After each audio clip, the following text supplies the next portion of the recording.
difference between extraordinary and ordinary is the extra. Hello viewers and welcome to another wonderful episode of Girls Closet on Flip TV.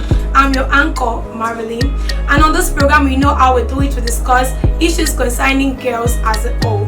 And I won't be doing this alone. I have two beautiful ladies in the studio with me. Hello Tricia. Hi. You look so beautiful today. Aww, thank you. Hi Betty. Hello. I love your hairstyle. Thank you very much. So as regards our last episode about Tinubu running for the 2023 election, we got a lot of comments and I want to say a big thank you for your feedbacks. We really appreciate them. And we want to say women should be involved in politics, should discuss politics on the show, because I saw a lot of comments, controversial comments saying we shouldn't involve politics in the show, but because we are women, so talk about national issues in the show. So moving on to the topic of today, but before we move on, I would like us to discuss a national issue, which is about the issue of insecurity in the nation. You know, that issue, just recently Boko Haram went to Borno and Adamawa. They killed almost 16 people and razed like 50 houses, and that's a lot. That's a whole lot. And the eastern governors have come together to launch their own, to establish their own security outfit named Ebube Agu. So do you think this is the way forward? Do you think this is the way forward now? Betty, just tell us what you think about that. Well, I actually believe the country is at the point of division right now. You know, a lot of people come in with the Odudua security agent operative, trying to divide the nation. Okay, we should just be on our own and all like that.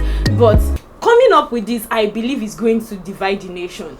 It's going to divide the nation. Fine, we are fighting for security. We want to protect our lives and properties. But if we can't secure ourselves, we are not confident in securing ourselves as a nation in unity, then what confidence do we have in individual security? Look at it from this way. Those that are saddled with the responsibility of securing us as a nation have failed in this area, and that's why we hear insecurity here, insecurity there. It's really getting on people's nerves, and they just want to secure themselves. Since the government can't secure me, then I'll look for a way around it to provide security for my people. Trisha, what do you think? Don't you think it's just since this the president or the government can't secure us again, now it's my personal responsibility to secure my people or to secure the people around me? Well, for me, if like Betty said, if the national security operative, that's the police force and every other security arm, cannot together secure individuals, secure citizens, then what's the certainty that as a distinctive security operative that there will be a possibility that they'll be able to carry out that action? Because I believe, okay, let's take it down to a community. For instance, we have vigilante groups and we still hear of hoodlums and vandalism and all of that. So what's the certainty that, okay, if the eastern governors with what they have done, and then we have OPCC on the other hand, what's the certainty that it will actually, although fine, they have a good motive for coming up with that idea. Okay, they feel, okay, it's like Nigeria is a large country and the security operatives cannot meet up to the task at hand. So okay, it's better we do this individually in a unit. Well, it's a good idea, but what's the certainty? What confidence do they have that they'll be able to do what they're supposed to do? But don't you think this is like bringing security closer to the people and making us feel more secured in our own society, in our own ethnic? That's okay, well, even if the federal government security agency are not there for me, then I still have an ethnic group agency or an individual agency that can secure me, and I can work without fear of unknown or fear of any Boko Haram coming to just invade my community and take my people away. Well, in that regard, I will just bring to notice what an ex-military chief said. He said, coming up with all these security operatives, distinctive security operatives, is just a means to divide the country. Because if eastern governors are coming up with their own operatives, those ones are coming up with their own ideologies, they have their own perspectives, their own motives, and OPC on the other hand to have their own. So basically, if you're saying, okay, definitely they'll have this mindset that I'm working for my people. That's going to be the mindset they'll have. I'm working for the Igbo community. I might not care what's happening to the Yoruba community, and that's what's going to happen in the southern part as well. The Yorubas will feel I'm working for the Yorubas. So it will bring a sense of the vision. Even if that's not what they actually had in mind, even if that wasn't the initial motive behind the creation of those security operatives, it's going to bring a division. Fine, the people in the grassroots will want to feel safe. Oh, okay, I have a fellow Igbo brother in the security operative that is protecting me. They'll have that belief, no doubt about it. But looking at the security operatives themselves, know how there will be a division among them. Okay. All right, Betty. So if this isn't going to work in the country, then what do you think is the way forward to this issue of insecurity in this country? Well, I just believe law starts with us. For example, let's ask ourselves this question. If your brother, for example, in a family, commits a crime, are you going to report your brother to the government? Or you're going to be sentimental about it? You understand? So law begins with us. It's not about you starting up a security unit for each tribe or something, but it's about you yourself. If your brother or your family member commits a crime, a lot of people go through a lot of things, rape, father raping daughter, and the mother is quiet about it. Now, with this kind of situation on ground, you are telling me you want to start doing tribal security units and all operative like that. I just believe we have to know what we really stand for. Law begins with us, everybody.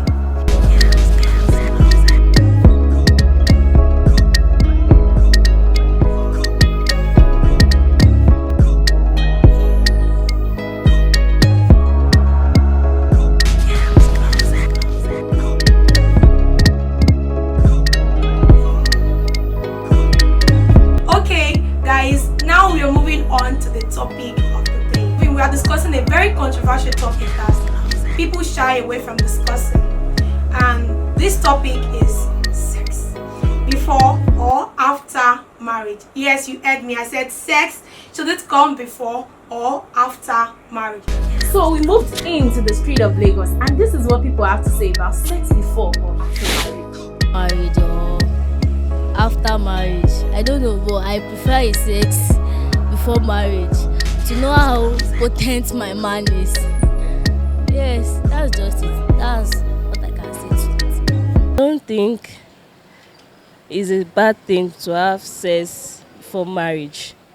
We're in a modernized world now, so if you don't have sex before marriage, how do you really know your partner? The intimacy itself make you know your partner the more. So I'm tired of it. So they should wait. They should have patience until they marry. Some men, they know they cannot pregnant woman, and they go along.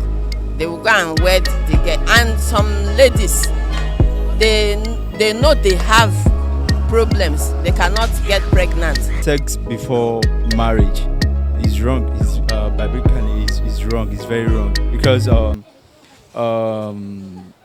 you have sex with another lady before doing the right thing, before knowing our family, is very wrong because there's probability that you guys might not even marry each other, and if you continue like that, you end up having sex with the old lady in the world.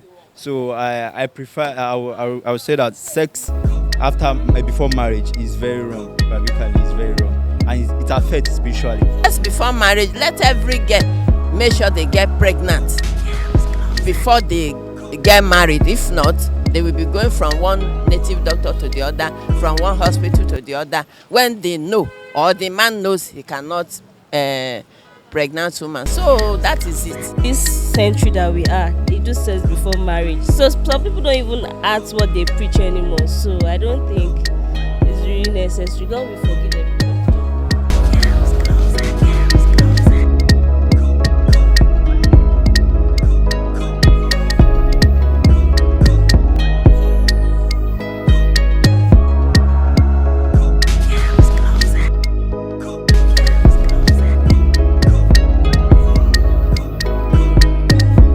Well, I already knew that this is a very controversial topic and they have different opinion about this. So ladies, I want us to discuss this topic. I want us to discuss it right here in the studio. Do you feel sex should come before or after marriage? Well, see, if we look at it properly, going down to the grassroots, right here in Africa, here in Nigeria precisely, back then, sex is something that occurs after marriage, because then there's this cultural belief regarding sex that you do not get to meet your husband until your wedding night. Okay. So then, looking at our grassroots, the woman is being prepared for her husband. Like that wedding night is a special night for her, because that's when the big deal takes place. So basically, looking at our roots, sex is something that should occur after marriage and not before marriage. But you know, civilization has come in, Western lifestyle and everything has actually changed our mindsets about this whole thing. That it has gotten to a point where people do not see any value in sex coming after the marriage. Even people have the perspective that, okay, let me test, let me examine, let me know what's up. He's capable, you understand? So that's just it. But then, for me, it should be something that should happen after marriage. Because, you know, it's not, you know, there are many ways you can actually find out if your partner is sexually active or not. So it's not until you get down, before you know. So for me, sex should be something that happens after marriage. But let's look at it from this area, because if we say sex should come after marriage, you know, many people, maybe the man or the woman can be impotent, and yet we not tell his or her partner that, guy, I can't. So what do you feel about that area? Yeah, that's why I said there are many ways to find out if someone is sexually active. Okay. You can go for a health test. That's why when you're courting someone or you're in a relationship with someone and you understand that this relationship is heading to marriage, there are certain things you're supposed to do health-wise and otherwise. So health-wise, you go to a hospital together, you get yourself checked for different kind of health issues, and you also find out if you're fertile as a woman, and the man too will also test himself to find out if he is active or not. Okay. So that's it. Now, Betty, looking at this age, this millennial age, this our generation, do you agree with Trisha? Tell me. Well, actually, Trisha is actually picking the talk from the matured aspect and all. We're talking about sex here, like guys, boys, girls, women and men. And you understand what I'm saying? Yeah. So it's not about you're talking about you going for checkup or doing all those things. No, I actually believe like what you said, civilization and a lot of things have changed. Even aside sex is not the only thing that civilization changed. You agree with me? So, but sex is what everybody do. And do you know something about Nigerians, to be specific, is we like what we eat. We keep quiet about the things we like. Everybody is doing this thing. Sorry, daddy and mommy is doing this thing. A maid and gate man is doing this thing. Even a cousin and nephew or something like they are doing this thing, and people are not talking about it.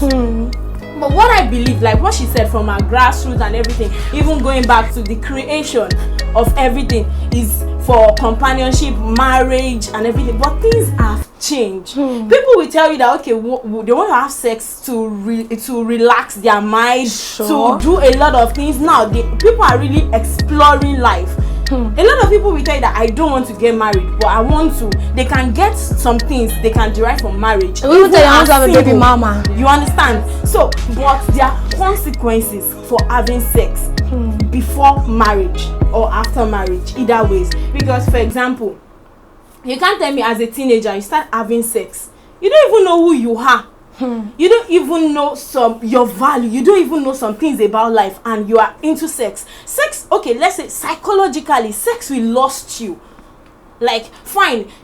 You know, sometimes I just think about sex. You're like, oh, when you see the opposite sex, the way the hormones and everything is doing, and I don't know, maybe some people have people have experienced it. Let's just be practical, be open here about it. Like, when everything is done, after like maybe the guy even tried 1 hour.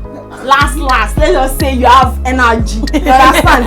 When it's not for that one, you're not like, wait, though, what's not doing itself? How did I even get here? I'm like, high honest. I'm not actually want to tear him apart or everything. But you know, when you leave your place, now sex for guys basically is something they just do. A man is feeling the urge, they just want a hole and put it inside and pour. That's all. A man just wants to come with sex. But sex with a lady is emotional. Yeah. Like, okay, I read one book and it was like, okay, for a guy, romance is more like you going to, like, you want to eat and you get stuck in a traffic. That's romance for a guy, yo. But for a girl, it's like you taking appetizer before eating the main food. But for guys, like, whoa, I'm in traffic, I need to eat this thing. So everything is different psychologically about sex. So sex is psychological. People need to understand this. You know, we've come to understand. They will tell us soul ties and everything like that. You can't. A lot of people can't get rid of their ex because they're actually sexually attached to them. A lot of people can. Some girls can have sex and they're like, what? We knock each other. Nothing happened. But some girls, because we just took their virginity, they will curse your generation. And some people will tell you that, well, my virginity, I cannot even remember who the virgin me, man. You understand? So sex is just different.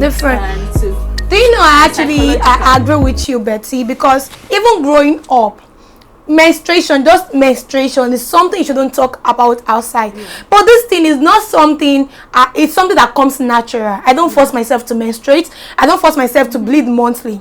Something that comes natural. Do you know, in my church, I think 2 weeks ago, we're having a youth program and they were discussing about masturbation. And people were like, hey, but see, 90% of the youth nowadays masturbate. Sorry, not just only youth. People married men and ladies and women, they masturbate.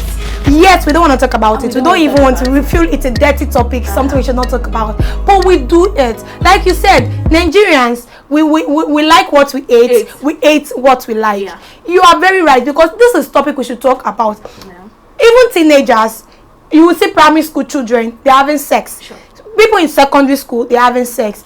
People, most of them, because they are not even educated about it. Left to me, sex is spiritual, because giving you sex is like giving you everything.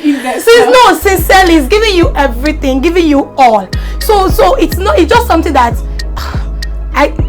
Coming to that aspect of sex is spiritual. That's why I stand on the fact that it's something that should happen after marriage, because your soul, your spirit is binding with this person's soul and spirit, and you do not really understand the spiritual backings of that individual, and then you're coming together. So once you come together, whatever challenges that person is bound to face, whatever difficulties that person, automatically to transcend to you as well. That's one thing some people do. You know, you guys are actually coming from the spiritual angle, and I'm coming from more like the psychological angle. Like, and I think the two works together, because sometimes when ladies have sex, it's just like you've taken a part of them. You understand? And when guys have sex, it's just like, okay, guys can have sex with a lot of ladies and they're not in love. Guys can even have sex with someone they don't even love. Someone they don't. This is the first time I'm meeting you. This first time I'm having sex with you. For a lady, I want to know you before I even give that part of me to you, because it's like one of my best parts. Okay, sorry. I quickly want to on something about that, like sex on the first date or whatsoever. Please, if anybody is still telling you that because you have sex with a guy on the first date you are cheap, you are not cheap, my sister. You guys just, of course, you are not cheap. So let's just go back. Do you know the funny thing is, okay, even now these days, there are ladies that are willing to sleep with as many guys as they come their way, and they are still not. You know, you will get.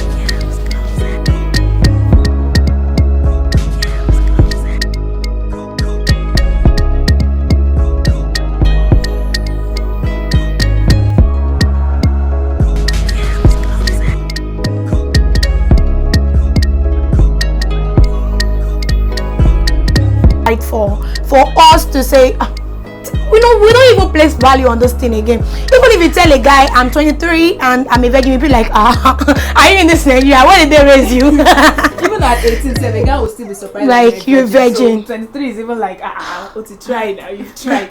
So basically for me, it is not right actually, because this is something that we're supposed to place a value on. Sex is something that we're supposed to be priceless, something we cherish, something that we're supposed to like be, place a value on. It's something that we're supposed to hold with high esteem. So it's not something that we're supposed to just be, I did it. It's not supposed to be like that. But wait, let me just say this. Don't you feel like sex is just something that is meant for man, and men are just enjoying it? No, sex is something that is meant for married couples, individuals that are together, a man and woman that have decided to live their lives together, they have decided to build a future together. That is what sex primarily is like. And again, I want to correct a notion because people believe that sex is just for procreation, and that's wrong. The number one reason for sex is for companionship, because as a man, when you're with your wife, you have this, even before you even get married, it's certain you have urge, you have arousals, you want to feel intimate with someone. So that's the primary reason for sex. Okay, now you're married. The number one reason why you should have sex is to fill up that gap that you was lacking when you were single. So please, let's remove the ideology that okay, I'm married to this person, we are having sex just to have children. No, that children is the second thing. The first thing is the intimacy, the companionship. I want to have someone to cuddle me. I want to have someone to hug me. I want to have someone to share my body with, someone I can feel safe with. That's what that sex is. Okay. Before we go, I want to ask you, Betty, how do you think we can bring back this value that is now lost? Let me use the word lost because there's no even value in sex again. They'll feel like, what happened? You're having sex. So, how do you think we can bring it back to our culture and try to tell people that there should still be value on sex? Okay, from what Trisha actually said, I want to say this. Firstly, people should always should understand that you have your own life to live. Okay. If you want to have sex before marriage, okay, that's your stand. If you want to have it after marriage, that's your stand. You should not impose your belief on anybody. Okay. But coming back to your question, the world is actually in chaos because everybody wants to stand for what they believe, breaking the rules. You understand my point? Like, you just want to do your thing. But I believe nobody should force you into sex. Nobody should force you, not peer pressure, because a lot of youth, even like at a matured age, so you first knowing yourself, understanding yourself, and standing up for your value. She actually said something about 23 years old being a virgin, and I follow a lot of white guys on Instagram, on social media platform, and you see them, they will say okay, they are virgin at 30. They will tell you that their first kiss was on their wedding day, like on the altar, and these people are white, and we are copying these people. We blacks are copying them, but people still stand for their standard. You know yourself. If you are having sex before marriage, if you are okay with it, fine, but just know you're going to bear the consequences. Then if you are waiting after, let no one pressure you into anything you don't want to do. I believe it's just you standing on your own and deciding what you want to do. But I will always say that sex is a beautiful thing. Okay, I just want to chip this in. Sex is something that individuals in a relationship should not be shy about. You know, I heard something about a couple. The guy got married to this lady and he didn't inform her that he was impotent. So you can imagine that kind of aspect, because you know they were doing it the godly way, and having to meet after marriage, only for her to realize that the husband is impotent. So you can imagine that situation. And in another instance too, there's a situation whereby a man contacted HIV and he did not tell his wife about it. So you see, so sexual intimacy, I feel sex is something that people in relationships should actually talk about. Don't be shy about it. You should be able to say what your sex language is, your love language is. Where do you easily get a rose? What's your limit? You know, there are guys that have long lasting time. They can stay for hours and not be tired. Meanwhile, the lady on the other hand is someone who doesn't really like it. I feel they shouldn't be shy about it. We have ladies that after 2 minutes, 5 minutes, they just want to rest. Meanwhile, their partner is someone that can stay for hours. So imagine if they did not talk about it before, they will have issues in the marriage. And there are actually some people that when they feel like when they ejaculate or what to do, like they want to sleep. They are just they don't sleep. There are some that want to continue. They want to continue.